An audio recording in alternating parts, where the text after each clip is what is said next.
Well, has happened. it's only going to get worse. So, I think it's somewhat ironic that yesterday, there was a Commerce subcommittee meeting on the legislation for data breaches and notifications. But I just think a company like Anthem and many other companies fail to spend enough money to upgrade, their systems, their security, their firewalls. So there are things that they could do to prevent this from happening. I don't know for sure yet, but we do know that the hackers were able to gain access to their servers. So, when was the last time that they upgraded anything in terms of their IT security? Who does this affect? Well, we don't know if anyone in New Jersey was actually affected because Anthem, from what we're trying to find out, Anthem has not told us. They're not saying how many people are where. Exactly. But people in New Jersey could be affected because there are affiliate companies through Anthem that are also, now been exposed. And that's about 67 million people. The 37 million people that are directly enrolled with Anthem are for sure have been affected. What do you mean by affiliate companies? Affiliate companies, third-party vendors that work with Anthem, doctors, hospital networks, things like that. So, what do we need? First off, if you're concerned that you might have been affected by this breach, what should you do immediately? You should get a copy of a credit report. Take a look at it. Obviously, look for any red flags, accounts that don't belong to you, addresses, recently added addresses that you have never lived at. So one of the things that the identity thieves do is they try to establish a completely new identity, and they'll use a different name, a different address, but they're going to use your social security number.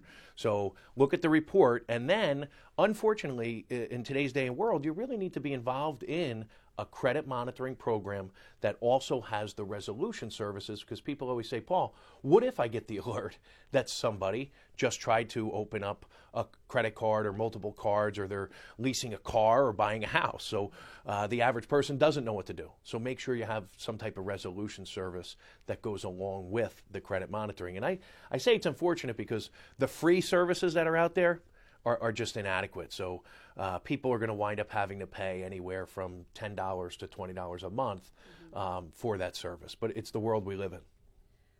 Yeah, tell me about a little more about these programs. These are not things that are offered through the government. These are not things that are offered, those free, like what I did, the free fraud. The fraud alert, so if you know you've been affected, you might want to even go take it a step further and put a security freeze on your credit reports. And that means that no one, including you, would be able to gain access to your credit reports without first providing a PIN or a password.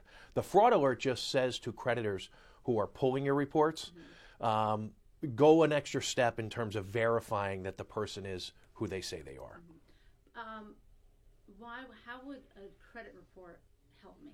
Even if someone stole my information yesterday, could they have, with the credit report? So that's where the monitoring comes in. The credit report is a snapshot in real time, and it might not help you if this is something that hasn't been reported yet.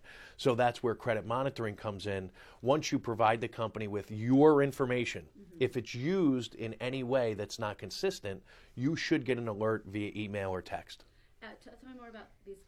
Who does these monitoring programs that you would have to, I guess, pay for? Well, the shameless plug would be Better Qualified, certainly provides free credit reports along with a monitoring service that really is, ours is only like $6.95 a month. So again, anywhere from $7-8. Some of the higher ones, like there's a LifeLock, most of the people know because they do so much marketing. But they're on the upper side, $20, lots of bells and whistles that I don't think you really need. You need to be alerted, and you need to have the resolution service. Someone that's going to help you. If someone's opened up the reports, what do I do? Well, you need to file a police report, and you need to contact the creditors. And, the average person spends about 2 years trying to undo what the identity thieves have done. And is this what happened here, this breach? Do you think the company's doing enough to help? Do you think? No, I think one of the things that I try and champion, and the things that we talk about, are all of the companies thus far, in my opinion, have fallen short in notifying the clients, customers on time, and then don't just provide a one bureau credit report. There's 3 bureaus, and so for that very reason, they need a 3 bureau credit monitoring solution and service.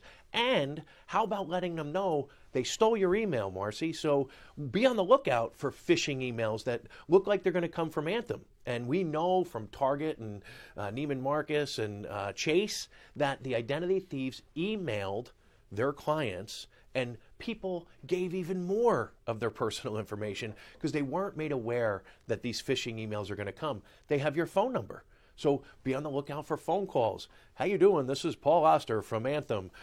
Listen, we're just checking on our customers to make sure you're okay. Can you please verify with us your Social Security number, bank account information? It goes on. And people are in panic mode. Maybe they're rushing to work. They got a kid crying. And all of a sudden they give this information. And then it really becomes a bad situation. Okay. Anything else that you think that we need to bring up in this conversation for folks, whether you're a customer of Anthem or not? Or not, right. So I think the biggest thing for people to realize is don't become numb to this. 2014 was the year of the data breach. And every other day you heard about and people say, well, it didn't hurt me yet. So what they need to realize is that the information is on the black market. It's being sold on the dark web. So it's only a matter of time before somebody buys it and uses it. And just because it hasn't happened yet, take the steps, be proactive in protecting yourself, because obviously the government can't do it, these companies can't do it, retailers can't do it. We lock our front doors, we lock our cars, we lock our phones, but we fail to lock our identities down. So take a couple of simple steps to protect yourself, and one of them being get involved in a credit monitoring program.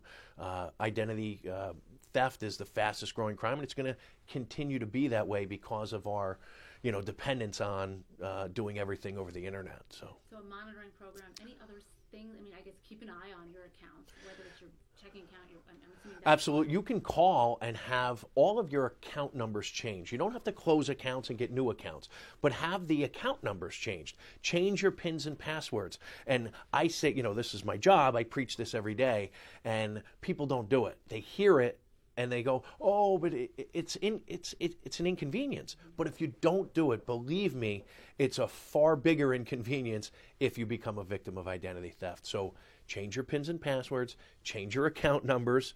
You don't have to get new accounts, but certainly change them. And then obviously you're going to have to change, you're going to have to alert the creditors. Maybe you have auto draft and auto pay and all that stuff. But if it takes you an hour, you're done. If you're a victim of identity theft, like I said before, it could take you years, and it could be financially, devastating along the way. And when you say change your account numbers, you mean like bank account, checking account, savings account, that's absolutely. Bank accounts, checking accounts, credit cards, all of those banks and creditors will issue you new account numbers. Mm-hmm. And here's the thing: it's kind of related to it, but everyone has debit cards now.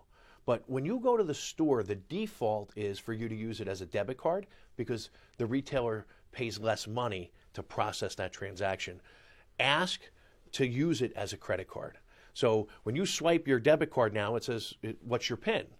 No, cancel it out and say, I want to use it as a credit card, because you're afforded some more protections as opposed to a debit card that's linked directly to your checking and savings. So if they get that information, now they can backtrack into your checking account and savings account.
Thank you.